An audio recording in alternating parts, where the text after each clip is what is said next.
এবং সবগুলো ফুচকা আপনাদের একসাথে দেখাবো।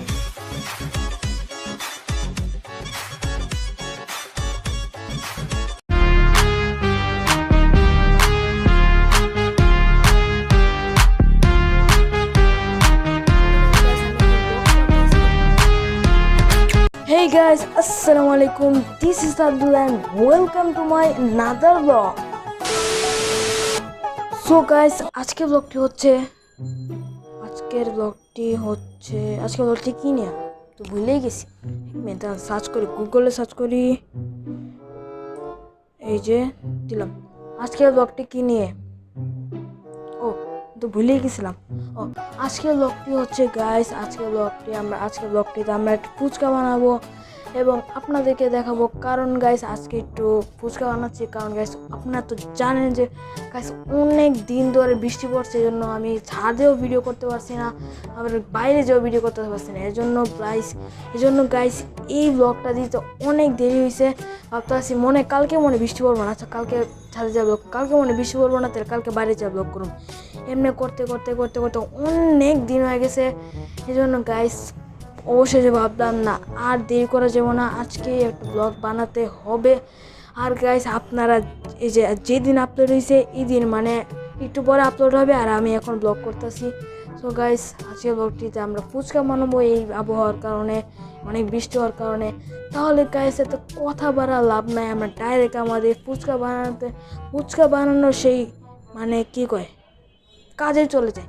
তাহলে গাইস দেরি না করে আমরা তাড়াতাড়ি করে আমাদের ফুচকা বানানোর কাজে চলে যাই। সো গাইস আমি এখন আছি আমাদের রান্নাঘরে। আর গাইস আমার সাথে আরো অনেক কিছু আছে, এটা হচ্ছে এই যে গাইস। তাহলে গাইস এগুলো তো আপনারা এখন দেখতেই পাবেন। তাহলে গাইস এখন আমরা আমাদের ফুচকা বানানোটা শুরু করি। আনালে গাইস অনেক দেরি হয়ে পড়বে, কারণ গাইস এটা বানাতে অনেক সময় লাগে। তাহলে গাইস আপনারা এক নজরে দেখে নিন ফুচকার ডোটা বানাইতে কি কি লাগে।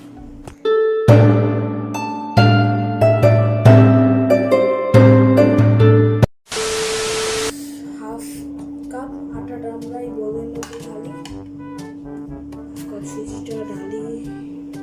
Ready steady go, ready steady go. এটাও চলে গেল, এটারও কাজ শেষ। আর গাইস এটা হচ্ছে আপনার হাত দিয়ে বানাতে হবে, জন্য গাইস আপনার প্রথমে হাতটা একটু ভালো করে সাবান দিয়ে ধুয়ে ফেলবেন, আমার মতো অনেক খাইমা দিতেছি। সো গাইস তাহলে গাইস এখন আমরা আমাদের হাতটা দিয়ে এই শুকনো উপকরণগুলো মিশ্রণ করে নিই। এরপরে গাইস আপনার সাথে আবার দেখা হচ্ছে। সো গাইস আমাদের শুকনো উপকরণগুলো একদম ভালোভাবে মিশ্রিত হয়ে গেছে, একদম ভালোভাবে সবগুলো একদম মিক্স হয়ে গেছে। এখন গাইস আমরা আমাদের 2 চা চামচ রান্নার তেলটা দিয়ে দিব। গাইস দিয়ে দিলাম। এখন গাইস এটাকে আপনাদের একদম পুরাপুরি একদম ভালোভাবে মাখতে হবে, যেন তেলের ইয়েটা না থাকে। একদম ভালোভাবে ঘুরি করে একদম ভালোভাবে পুরোটার সাথে মিশিয়ে ফেলতে হবে। এই তেলটা একদম এরকম আস্ত রাখা যাবে না, একদম মিহি করতে হবে। তাহলে গাইস আপনার সাথে আবার দেখা হচ্ছে এগুলো সবগুলো একদম মিহি করার পর বা একদম মিশ্রিত করার পর তেলটা। সো গাইস আমার ফুচকার ডোটা গাইস তৈরি হয়ে গেছে। এই যে গাইস ফুচকার ডোটা গাইস তৈরি হয়ে গেছে। আর গাইস এটা পুরোটা নিজে করছে, আপনারা একদম ভুলে পারবেন না যে কোন করছে। এই যে গাইস ডোটা গাইস এরকম হবে। এই যে সো গাইস আমার ডোটা হয়েছে গাইস এই যে এরকম, এই যে গাইস এরকম শক্ত।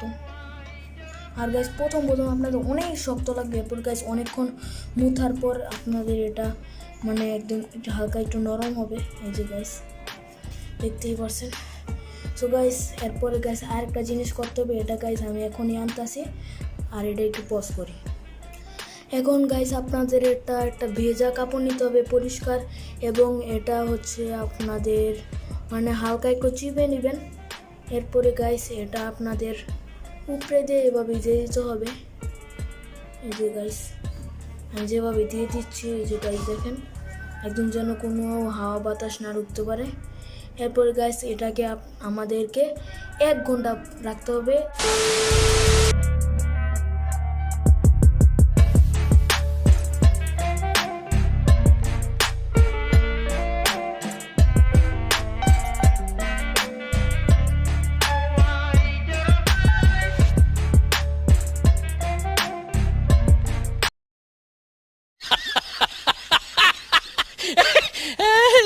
music.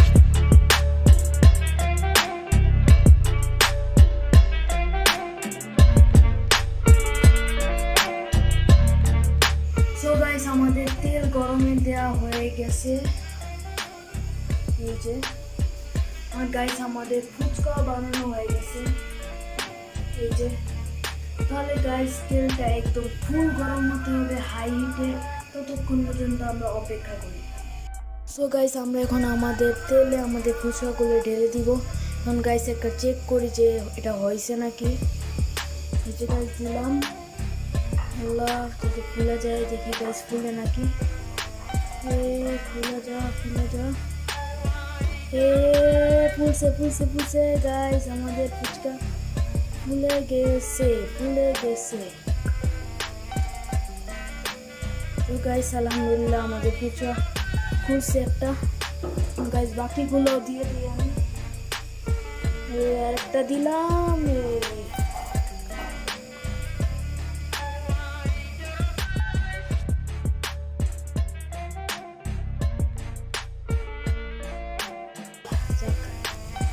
কষ্টের ফলটা হলো গাইস ভালোগুলো বাকিগুলো দিয়ে সো গাইস আলহামদুলিল্লাহ আমাদের ফুচকাগুলো একদম পুরাপুরি একদম ভালো হয়ে গেছে একদম ফুলে গেছে এখন গাইস এগুলো উঠানোর পালা যাক গাইস এত কষ্ট করার পর গাইস ফল পাইলাম এগুলো যাবে ঝুড়িতে চলে আসে ঝুড়িতে এভাবে গাইস আমি সবগুলো ফুচকা বানিয়ে ফেলবো এবং সবগুলো ফুচকা আপনাদের একসাথে দেখাবো তো গাইস এখন আমি ফুচকা বানাইতেছি সবগুলো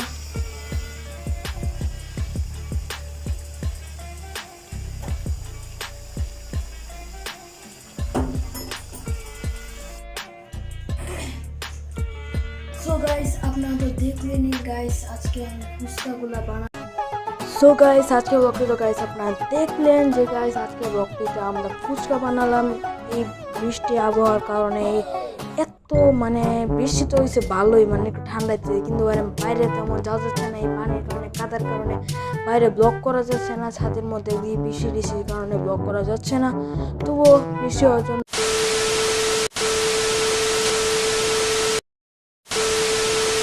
আচ্ছা